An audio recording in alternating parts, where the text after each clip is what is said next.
I'm going to start by asking, what brought you to this subject? There are always personal.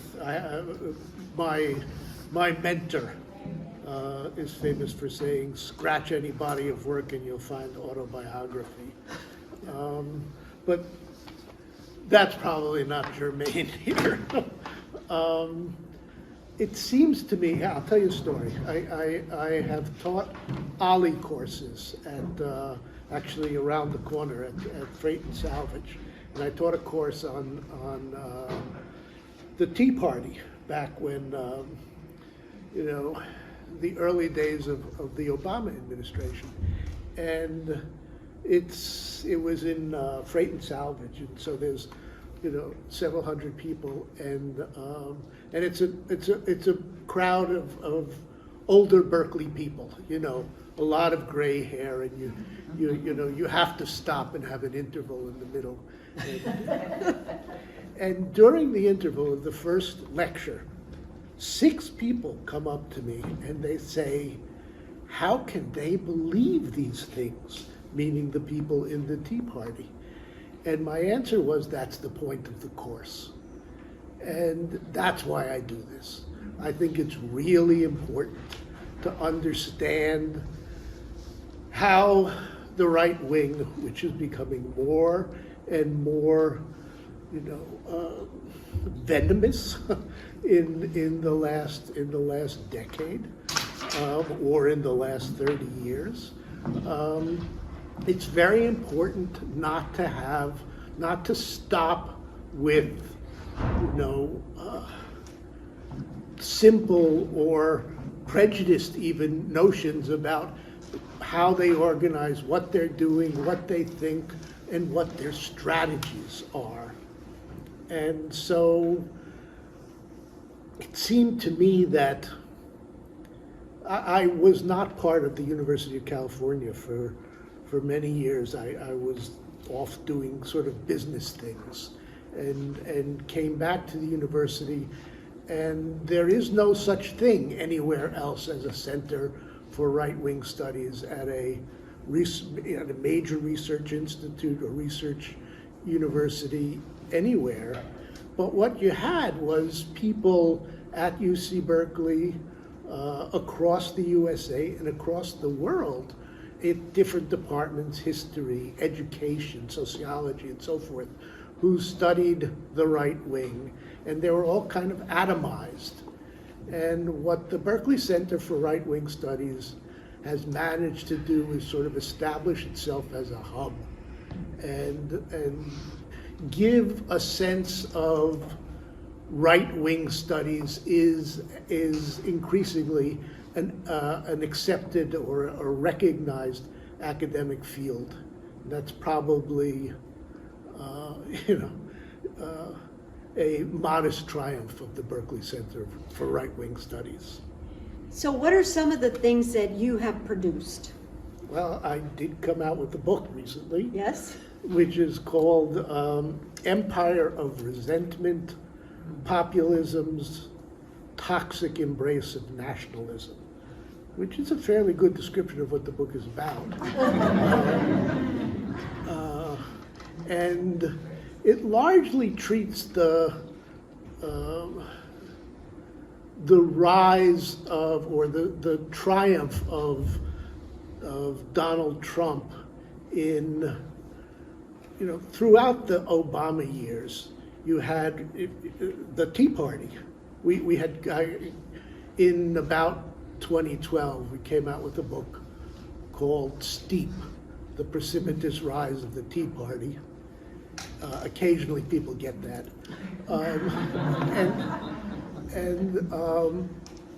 This book treated what Donald Trump found in the Tea Party and how he turned it from where the Tea Party was focused, which you remember, the enormous fight they had against Obamacare, or the enormous fight they had against the debt crisis. That's the things they were focused on. And Donald Trump saw the beginning of a transition of right-wing populist sentiment away from those issues and toward immigration and toward demonizing Latinos and immigrants to the USA, and that's what that book analyzes, and analyzes how that ideological transition informed and created the thrust of the Trump administration. I'm currently working on a book that treats the transformation of the Trump agenda in the period of his presidency. So, for example, I mean, if you think about the 2016 campaign, this was the one that begins with they're rapists, they're criminals, et cetera, Drug dealers. Yeah. Drug dealers. You know, it's the immigrants are coming for your daughters. Think about 2020. 2020, the immigrants were gone. In 2020, it was Black Lives Matter and Antifa are coming for your daughters. The current thing I'm working on, the current book, and the center is working on, is what was the nature of that transition and what is its significance. So, does he come up with the notion of these are the subjects, these are the targets I need to go after, or is he has an instinct? He does. He comes from a sense of that. There's Ralph Reed once said. Ralph Reed, who was the leader of the Christian Coalition, a very well-known leader on the right, once observed that there is a connection between people who come from outer borough Queens and the people in middle America who feel they both have the sense of being looked down upon by elites. So Trump actually, he was dragged around by his father, who was a builder and a landlord and a racist, etc. And you know, he learned to talk to, in outer borough Queens and Brooklyn, he learned to talk to the construction workers, he learned to talk to the janitors, he learned to talk to the working class. And that sensitivity informed this instinct, I think, of his to grasp how he could speak to the resentments of right-wing populism in the USA. have you read Maggie Haberman's book? Yeah. I just got it. And Mary Trump's book as well. She's known him a long time. But you know, in effect, what we're saying, what I'm suggesting is that you know, there's this phrase "fly over America," which is, you know, we have the coasts and then we have fly over America, and that's where the Trump you know, base is largely located. In effect, Trump comes from flyover New York City, you know, far removed from Manhattan. He does have this instinct for finding things that will grab people's attention, and of course he needs to be in the news all the time. And when I'm from Texas, my family's down there. I go down there and I see more and more Latinos becoming conservative Republicans, and I'm thinking, he doesn't give a hoot about you. I mean, he will deport you tomorrow. And yet for most Latinos who are not immigrants in South Texas, I mean, we have long historical roots. Most of us down there think of ourselves as just average Americans. They're not talking about us. Those people who are crossing the border illegally, we don't want that either. It's all very confusing. Now, the majority don't feel that way, but I see this growing sentiment of people feeling resentful, and that being fueled by Donald Trump and his people, this resentment of everyone else who's getting something. People posting, I can't believe they're forgiving these loans of students. I paid my students' loans. People want something for free all the time. Yeah. I mean, that's sort of old-time Republicanism. I mean, that's what the Reagan movement was about. It was a point of view. If you can remember the 2016 campaign for the nomination of the Republican Party, there were, I think, 17 candidates. 16 of them were in favor of something called comprehensive immigration reform, and one person was in favor of building a wall. The one person in favor of building the wall won and changed the party. But beforehand, there was this sense, and it was very, it was fundamental to the thinking of George W. Bush, who looks, of course, much better these days than way back when, that there is an inherent conservative quality owing to Catholicism and other aspects of Latino life. And so,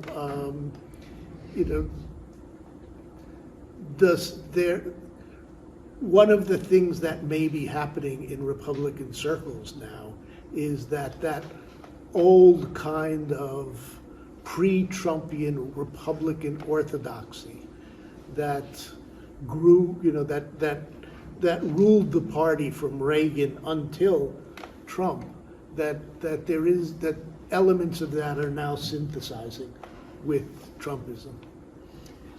Well, there's so many politicians who, like Ted Cruz, who, early on couldn't stand Trump, who are now kowtowing and The whole party. all of it. What's going to make that change? His being convicted? The only thing that will make that change is electoral defeat.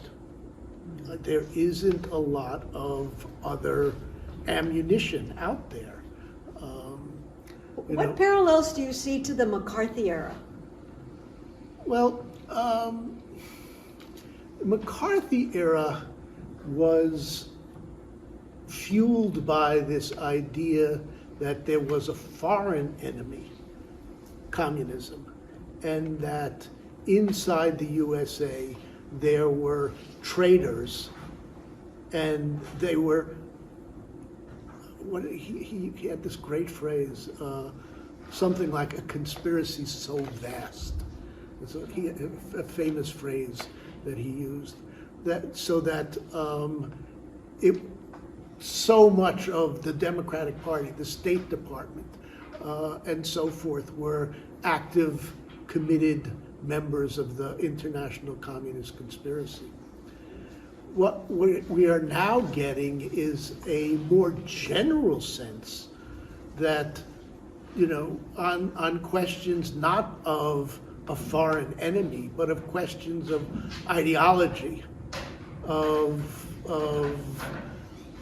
points of view about civil rights, or points of view about welfare, that's now defined as treason. In other words, it's no longer the relationship to a foreign enemy. It is the domestic ideology of Blue America at large that's now considered treasonous. So it's the logic in some ways is the same. but and the virulence is quite similar as well. So you get these extraordinary things. I mean,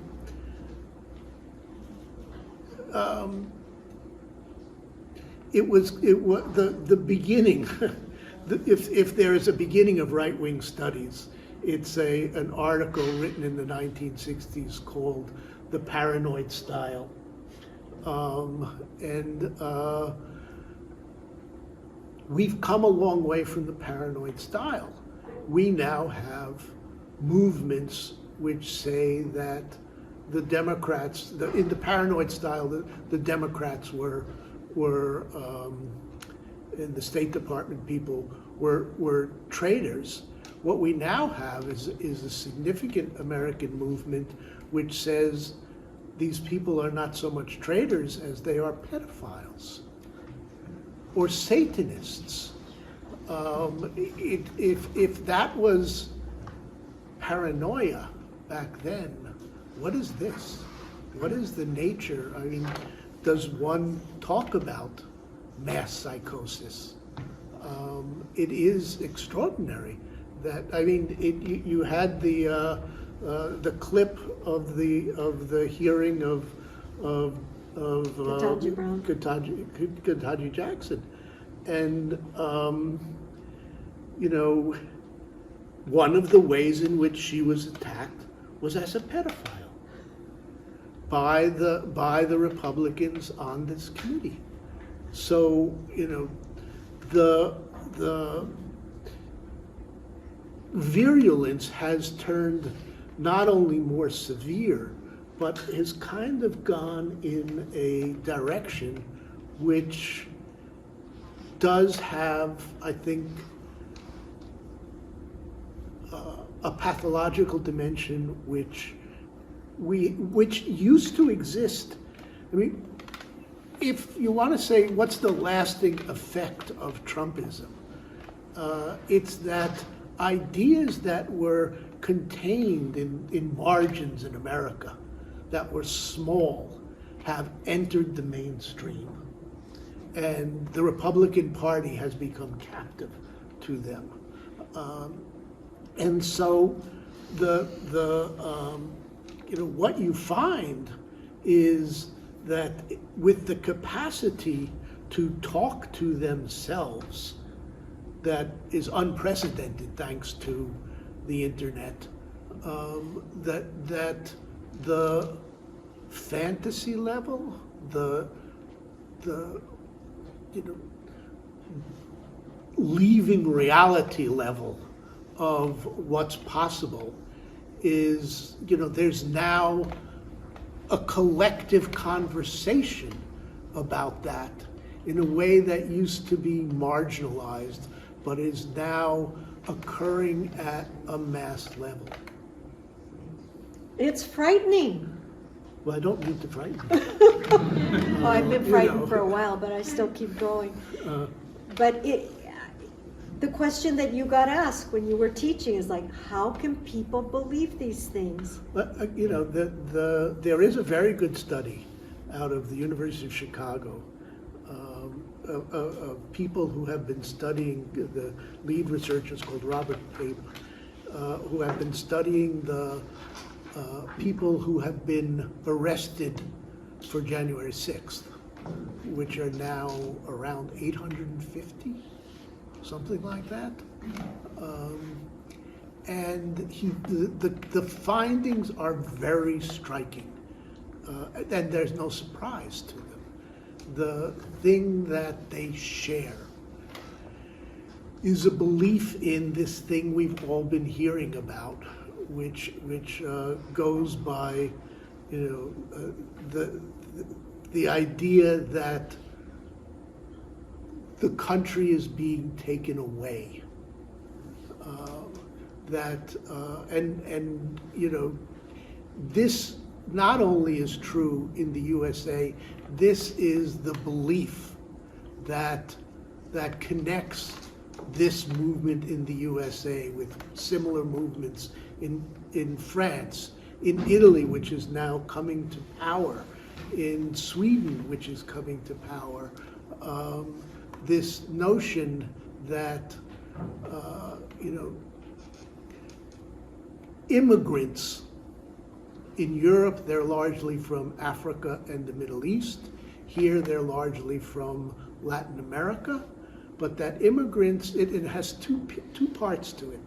One is that immigrants are invading, and the country is going to be lost. To white supremacy. To white supremacy. It's sometimes called Christian values. It goes by a lot of names, but the you know, at the center of it is, I mean, you get a couple of years ago, there were marches in Italy in the name of whiteness. You know, this is kind of the American export to these movements in Europe. But so you have this invasion, and we're losing our country. But the second part is it's being done by elites. That this is a plan of elites. They're often called globalists these days. They're sometimes called Jewish elites. But there is a notion that the immigrants taking over the country is a plot by elites whose allegiance is not to the home country, but to a global world order. The displacement theory. Yeah. Well, I'm wondering if some of you have specific questions for Larry.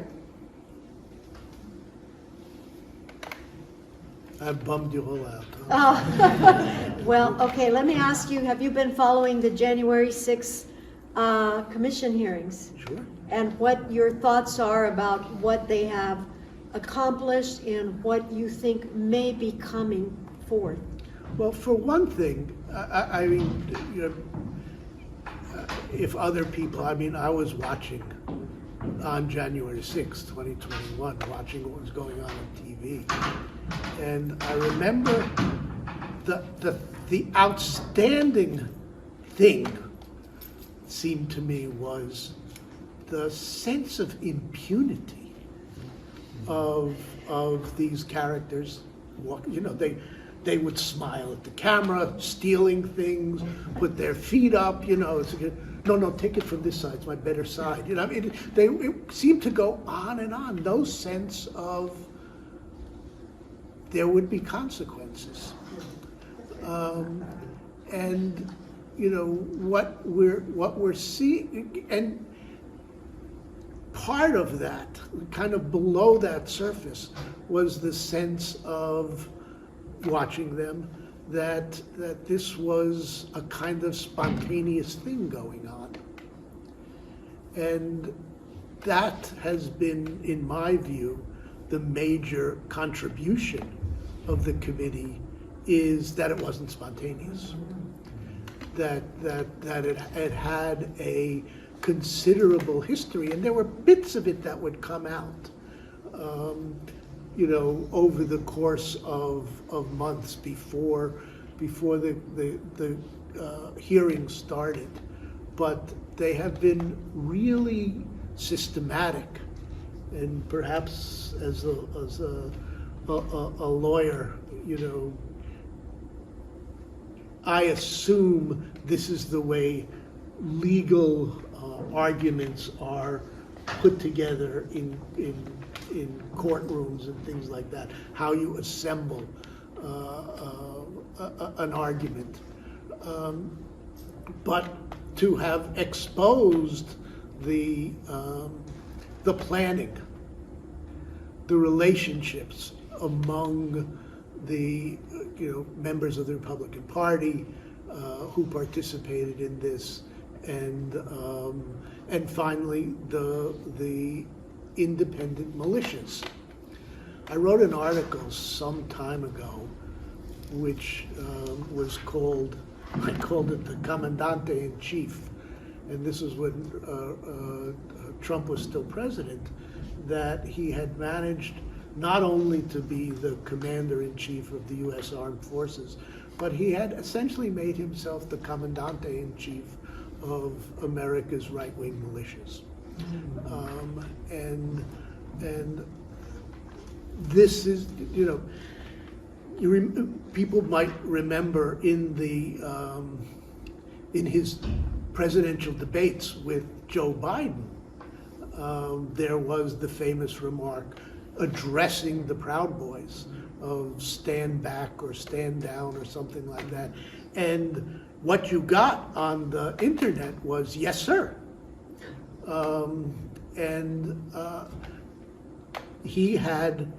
He was addressing people who were, private militias, not government militias, but private militias. You know, guys would go off into the countryside and play at war for weekends and come back in. Those people who have been around for a very long time and had a rehearsal of January 6th in Charlottesville in 2017, which did fizzle out and then got resurrected. That's a long story, but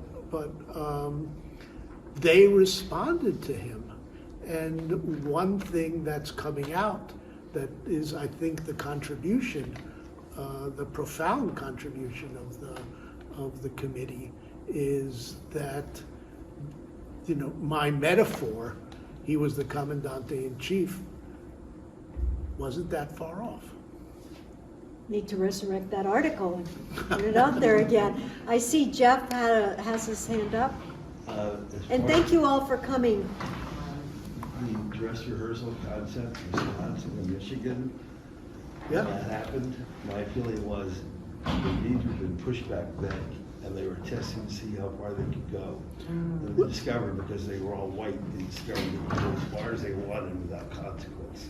The stuff, I assume you're talking about taking over the Michigan legislature, Yeah, and with guys with guns. Madison, That's the year 2020. Charlottesville was 2017, Right. and these guys sort of went into the steam went out of that movement, but it got resurrected in 2020 as a result of two extraordinary events. One was the movement around to confront in the streets the demonstrations around the death of George Floyd. One, which goes to the white supremacy kind of heart of American right-wing militia, but there's another heart of American right-wing militia, which is anti-government. If one was Dylan Roof, the other was Timothy McVeigh, and that one responded to the COVID restrictions. So in the year 2020, these two profound motivations of the most extreme and radical and militia-based right wing, that events went to the heart of both of them, and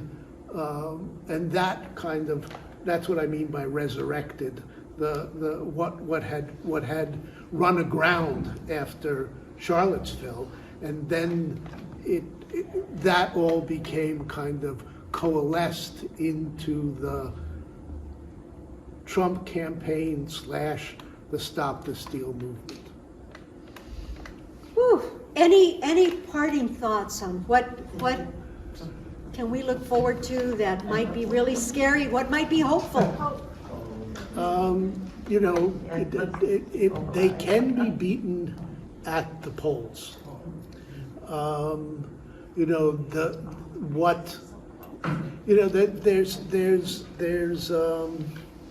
There's two ways of right-wing takeover. One is coup d'etat. They tried that one. Or a self-coup. Coup d'etat, you're out of the government, you take it over. A self-coup is you are the government and you don't go. Okay, so they tried that, but the other is the legal route to it, which is thriving in places like Hungary and Poland. Above all, Hungary, Poland, Russia to a large extent, and the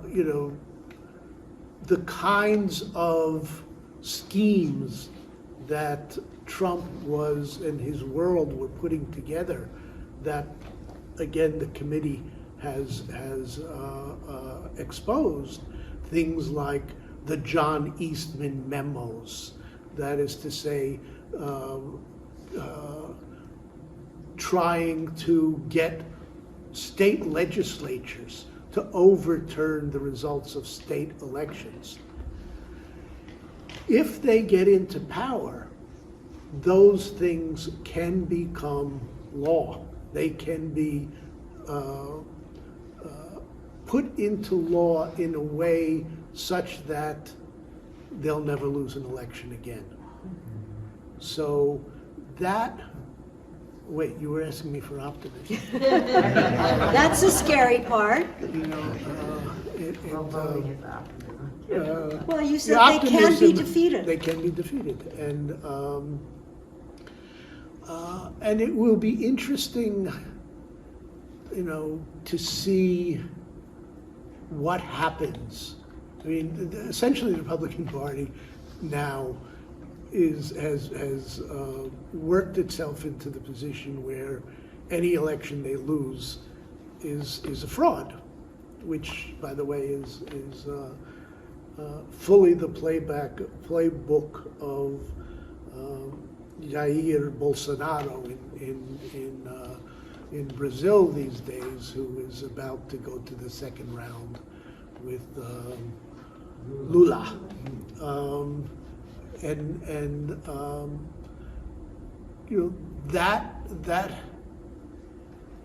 That sense of